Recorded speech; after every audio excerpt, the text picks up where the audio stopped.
안녕하세요. 인간 같지도 않은 남편과 이혼한 30대 여성입니다. 어디 속 시원하게 털어놓을 곳도 마땅치 않고 한편으론 남편이든 그 여자든 이 사연 좀 듣고 정신 좀 차렸으면 해서 이렇게 몇 자 적어보네요. 왕년에 고생 한 번 안 하는 사람 없다지만 제 인생도 참 박복합니다. 저를 낳으면서 죽을 고비를 넘기셨다는 어머니는 제 나이 15에 돌아가셨거든요. 그리고 한 1년은 할머니와 함께 지냈는데 할머니가 저를 어찌나 미워하시던지요. 딸이라서 밉다, 키가 커서 싫다, 지 애미 잡아먹은 X, 사춘기로 한참 예민하던 시기에 할머니의 폭언에 얼마나 시달렸는지 몰라요. 그런 와중에 저희 아버지는 돈 벌어온다고 집안 곳곳을 전전하셨다 들었는데 그러다 하루는 아버지보다도 한참 어려 보이는 여자를 데려왔습니다. 새어머니라 하더군요. 새어머니만 놓고 이야기하자면 나쁜 분은 결코 아니셨어요. 하지만 그땐 저도 어렸으니 새어머니한테 어떻게 다가가야 할지 몰랐고 새어머니도 어떻게 엄마 노릇이란 걸 해야 하는지 감을 못 잡는 눈치였네요. 게다가 아버지가 출근하고 나면 할머니는 새어머니를 정말 못살게 괴롭혔어요. 별것도 아닌데 손이 크네, 엉덩이가 가볍네 어쩌네 저쩌네 그냥 넘어가도 될 것 같은 일들로 새어머니한테 화를 내고 소리를 지르고 그리고 아버지는 그런 새어머니를 지켜주지 못하시대요.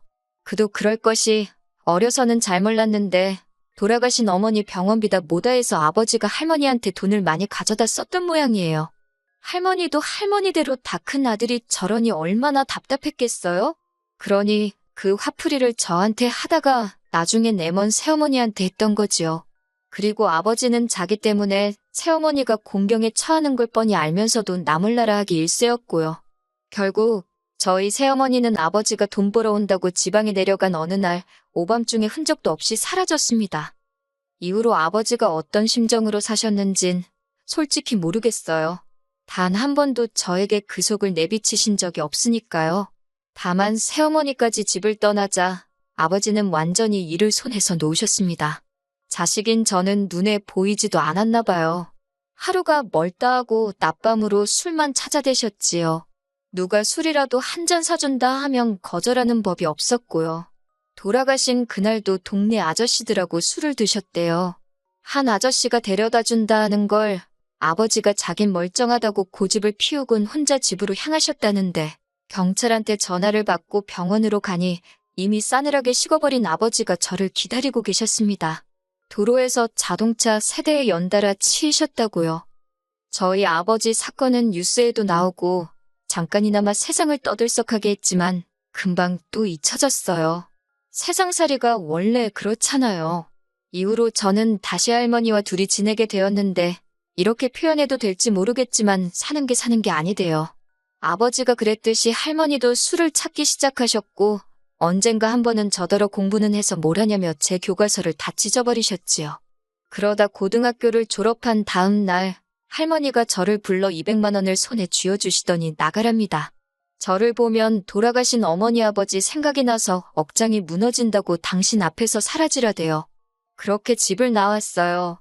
아니, 쫓겨났어요. 그리고 이후로 주변 사람들에게 물어물어 공장에 취직을 하게 되었고요. 공장 생활은 생각보다 나쁘지 않았습니다. 묵묵히 맡은 일만 잘하면 매달 꼬박꼬박 월급이 들어오니 그 돈 모으는 재미로 살았지요. 그러다 제 나이 25에 지금의 남편을 소개받았습니다. 이후로 6개월의 짧은 연애를 하고 단촐한 결혼식을 올리며 부부의 연을 맺었네요. 결혼할 때 제가 모아둔 돈과 남편이 모아둔 돈으로 작은 전세방을 구했어요. 시부모님은 부모 없는 제 처지가 마음에 안 든다며 전혀 도움을 안 주셨고요. 그러다 제가 결혼한 지 반년 만에 임신을 하면서 공장을 관두게 되었습니다. 어머님이 첫째는 무조건 아들을 낳아야 한다고 어찌나 유난이셨는 제 귀에 딱지가 않는 기분이었지요. 그리고 다행히 어머님의 바램대로 저는 10달을 꼬박 채운 뒤 아들을 낳았습니다. 그제서야 어머님께 며느리로 인정을 받았어요. 내 배 아파 낳은 아들, 그리고 남편, 시부모님, 비로소 내 가족이 생겼다는 그 기쁨과 행복은 어디 견줄 것이 못 되었지요. 하지만 그 행복은 오래가지 못했습니다. 아들이 2돌을 막 지났을 때 남편에게 여자가 있다는 사실을 알게 되었거든요. 주말이었는데 이른 아침부터 남편이 회사에 가서 확인할 게 있다며 집을 나서더라고요. 그런데 점심때가 지나도 집에 오지도 않고 혼자서 고생하는 남편을 생각하니 안쓰럽더군요. 그래서 아들 얼굴 보고 힘내라는 뜻으로 영상통화를 걸었습니다. 그런데 몇 번이고 신호가 가도 전화를 안 받는 거예요. 그래서 어쩔 수 없이 포기하고 있는데 남편한테 전화가 걸려왔어요. 얼른 받았더니 남편이 누구랑 이야기를 하고 있더라고요. 전에도 종종 휴대폰을 엉덩이로 잘못 눌러서 엉뚱한 데다 전화를 걸곤 했는데 이번에도 그런 모양이었지요. 그래서 전화를 끊으려고 하는데 어떤 여자가 남편한테 오빠 어쩌고 그래요. 그때부턴 저도 모르게 입을 틀어막고 여자가 하는 말에 귀를 쫑긋 세웠습니다. 30초 남짓의 짧은 대화였지만 둘이 어떤 사이인지는 알고도 남을 만큼 저질스러운 대화가 오고 가더군요. 휴대폰을 들고 있던 제 손이 바들바들 떨리고 있었네요.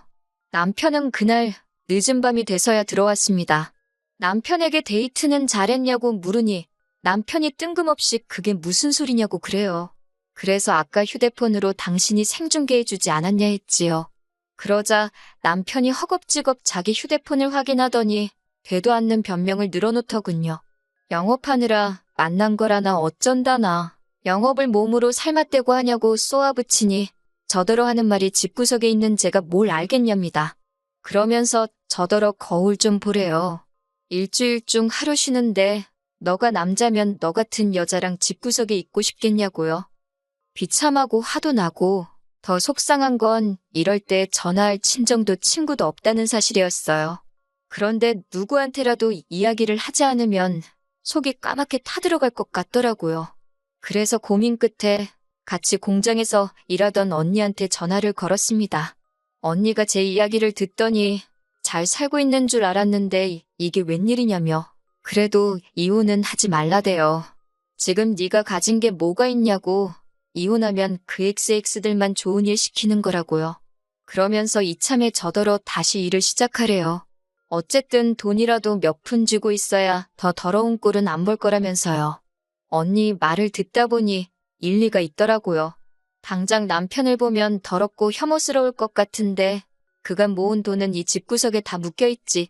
생활비는 타서 쓰니 여윳돈도 없지. 그 생각을 하니 서글픈 거예요. 그래서 바로 언니한테 어디 아는 일자리 없냐 물으니 마침 자기 아는 사람 사무실에서 사람을 구하더라며 자기가 다리를 놔주겠답니다. 공장만큼 돈은 안 주지만 그래도 애 키우면서 하기엔 나쁘지 않을 거라고요. 그렇게 일을 시작했습니다. 남편은 바람핀 걸 걸린 이후로 에라 모르겠다 식으로 더 뻔뻔하게 나오기 시작했어요. 제가 일을 한다고 하니 저 같은 애를 누가 써주냐면서 아주 무시를 하더군요. 너무 모욕적이었지만 정말 갈 곳이 없어서 기댈 곳이 없어서 이를 악물고 그 수모를 견뎠습니다. 아이는 어머님이 맡아주신다 하셔서 거기다 맡겼고 저는 회사 일을 시작했어요. 언니 말대로 월급은 많지 않았지만 그래도 집이 아닌 곳에서 제 할 일이 있다는 그 사실만으로도 큰 위로가 되더군요. 잡생각을 잊기 위해 일을 정말 열심히 했어요.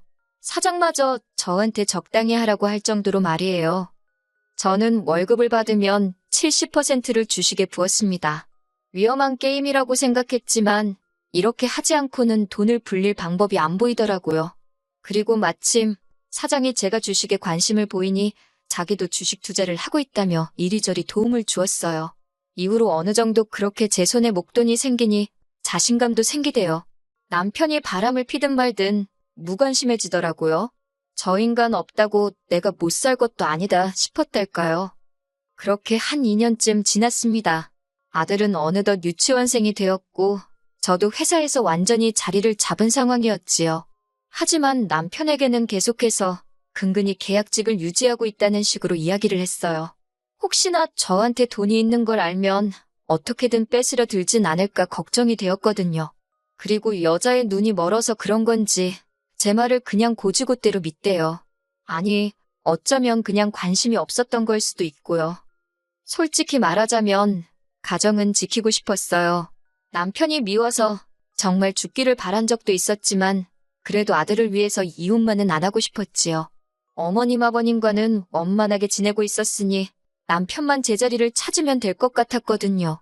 그래서 내가 좀 잘해볼까 그러면 저 사람 마음이 돌아올까 그런 바보 같은 생각도 몇 번을 했었고요. 하지만 결국 저희 아들의 초등학교 입학을 앞두고 남편이 저한테 이혼하자고 하대요. 이대로는 더 못 살겠다고. 그리고 그 여자가 임신을 했답니다. 저더러 그 애를 키워줄 거 아니면 이제 그만 자기를 놔달래요. 그런 소리까지 들은 마당에 껍데기만 잡고 살면 뭐하나 싶대요. 그래서 그러자 했어요. 그리고는 남편더러 대신 이 전세집 보증금은 전부 내가 갚겠다. 아들은 데려가라 했습니다. 변명같이 들리겠지만 저 혼자서 아들을 잘 키울 자신이 없었거든요. 그나마 어머님 아버님도 손자인 아들한테는 껌뻑 죽고 남편도 아들한테는 자상하고 좋은 아빠였으니 엄마인 저랑 단둘이 있는 것보단 낫겠다 싶어서 내린 결정이었네요. 재산이고 양육권이고 변호사 선임해서 깔끔하게 처리하면서 이혼하니까 3달도 채 안 걸리더라고요. 3달 동안 남편은 보란듯이 그 여자 집에 가 있었고 저는 평소와 다름없이 생활했습니다. 서운했던 건 어머님 아버님이 저희가 이혼하기로 했다는 이야기를 들으시곤 저더러 좀 참지 그랬냐면서 제 탓을 하셨다는 거예요. 말이라도 아들 그렇게 키워서 미안하다 그런 소린 안 하시더군요. 남자가 원래 한두 번 정도는 한눈을 팔고 그럴 수도 있는 거라고 내버려두면 알아서 제자리를 찾는데 제가 일을 크게 만든 거래요. 그런 말을 듣고 있으니 역시나 팔은 안으로 굽는구나 싶고 한편으론 내 편 들어주는 친정이 없다는 게 서럽더군요. 한편 회사에다가는 사실 이혼 이야기를 하는 게 맞는 건지 어떻게 해야 하는 건지 잘 모르겠대요. 그런데 공장 언니가 귀띔을 해준 건지 저를 뽑아준 사람하고 사장이 먼저 아는 체를 해왔어요. 기분이 나빴다기보다는 큰 숙제 하나를 누가 대신 해결해준 것 같아서 후련했네요. 그리고 이후로 그럭저럭 잘 지냈습니다. 아들이 보고 싶어서 밤새 눈물로 지샌 날도 있었지만 마음을 독하게 먹고 버텼지요. 그게 아들을 위한 길이라고 생각했으니까요. 어느 정도 정리가 되면서 저는 전세 보증금의 그간 주식으로 모은 돈을 합해 작은 아파트 한 채를 사들였습니다. 시기를 잘 타서 시세보다 저렴하게 대출도 거의 받지 않고 샀지요. 인테리어도 큰돈 들여 했어요. 새로운 집에서 좋은 기운 받아서 잘 살아보자고 몇 번이고 스스로에게 되뇌었지요. 그러다 3달 전 남편으로부터 연락을 받았습니다. 혹시 아들한테 무슨 일이라도 생겼나 싶어서 불이 나게 전화를 받는데 심장이 벌렁벌렁하는 게 느껴지더군요. 그런데 남편이 침통한 목소리로 생각지도 못한 소식을 전했습니다. 어머님이 암으로 입원을 하셨다고요. 그러면서 어머님이 저를 찾으신다고 저더러 와서 어머님 좀 돌봐주면 안 되냐입니다. 그 여자는 지금 배가 불러와서 어머님 병간호는 못한다나요? 그래서 그러면 돈 주고 간병인을 쓰던지 하면 되지. 내가 아직도 네 마누라로 보이냐고 정신 차리라고 소리를 질렀네요. 하지만 인간이 말귀를 못 알아들어 처먹은 건지 또 연락을 해왔어요.